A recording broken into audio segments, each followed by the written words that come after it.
अध्यक्ष महोदय, सन 2024-25च्या पुरवणी मागणीवरती चर्चा करण्यासाठी या ठिकाणी मी उभा आहे।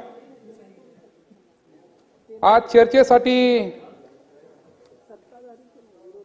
नगर विकास विभाग आमदार महोदय, सत्ताधारी पक्षाच्या सदस्यांनी मांडायचं नाहीये, विरोधी पक्षाच्या सदस्यांनी मांडायचं आहे। प्रथा परंपरा। वरुण देसाई। अध्यक्ष महोदय, सरदेसाई सरदेसाई वाड्यातले सरदेसाई, वाड्यावरचे सरदेसाई। मुख्यमंत्री महोदय, मी आपलं अभिनंदन केलं काल सरदेसाई वाड्यानिमित्त। अध्यक्ष महोदय, मी आज नगर विकास विभागाच्या पुरवणी मागण्यांकरता माझ्या मतदारसंघातील अधिक निधी करता मागणी करायला उभा आहे। बाब क्रमांक 41, पान क्रमांक 34। अध्यक्ष महोदय, माझ्या विधानसभा मतदारसंघात शासकीय वसाहत आहे। या शासकीय वसाहतीतील जे कर्मचारी आहेत यांना पक्की घरं देण्याचा प्रयत्न गेले 25 वर्षापासून आमचा पक्ष असेल आणि आमचे विविध लोक प्रयत्न करत आहेत। गेल्या सरकारमध्ये निवडणुकीच्या शेवटच्या दिवशी तत्कालीन मुख्यमंत्री यांनी असं सांगितलं की त्यांना तिकडच्या कर्मचाऱ्यांना पक्की घरं आपण बांधून देऊ, पण आतापर्यंत तशी घोषणा झाली नाही आणि त्यामुळे तिकडच्या शासकीय कर्मचाऱ्यांना सगळे जे आपल्या आज देखील या विधान भवनात जे आपल्या सोबत आहेत त्यांच्या पक्क्या घरांकरताचा जो उपलब्ध निधी आहे तो लवकरात लवकर करून द्यावा अशी माझी पहिली मागणी आहे।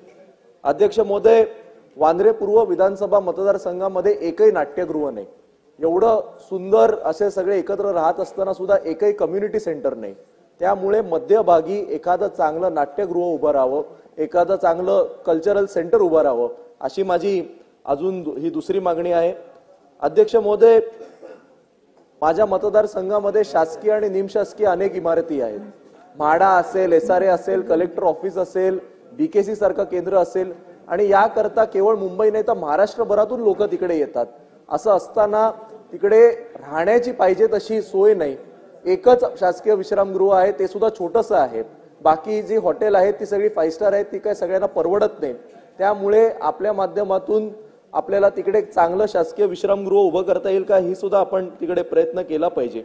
अध्यक्ष महोदय, माझ्या विधानसभा मतदारसंघामध्ये जी हॉस्पिटल आहेत त्यावर सुद्धा प्रचंड मोठं बर्डन आहे।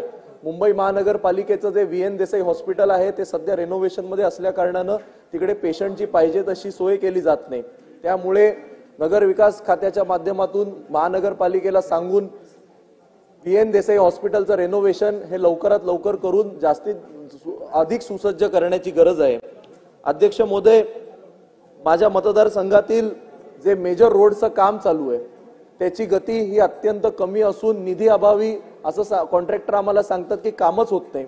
त्यामुळे माझी आपल्याला मागणी आहे की जो लागणारा निधी आहे तो लवकरात लवकर वितरित होऊन तिकडे काम झालं पाहिजे।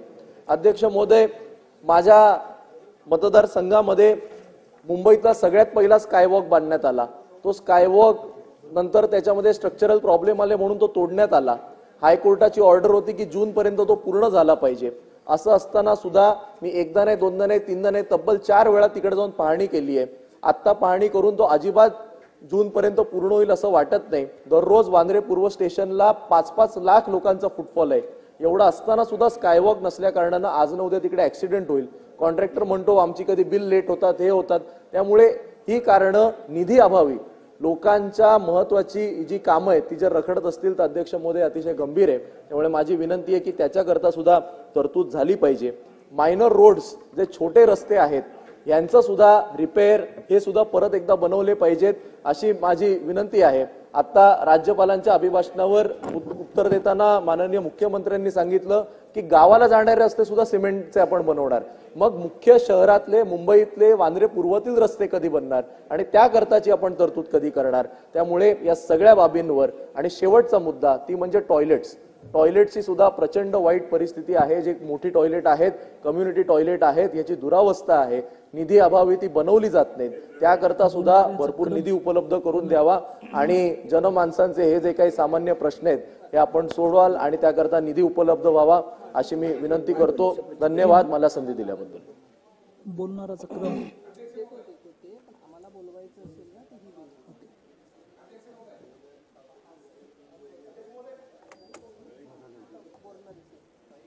माननीय आमदार बोरनारे साहेब. अध्यक्ष महोदय, 2024-25च्या पुरवणी मागण्यावर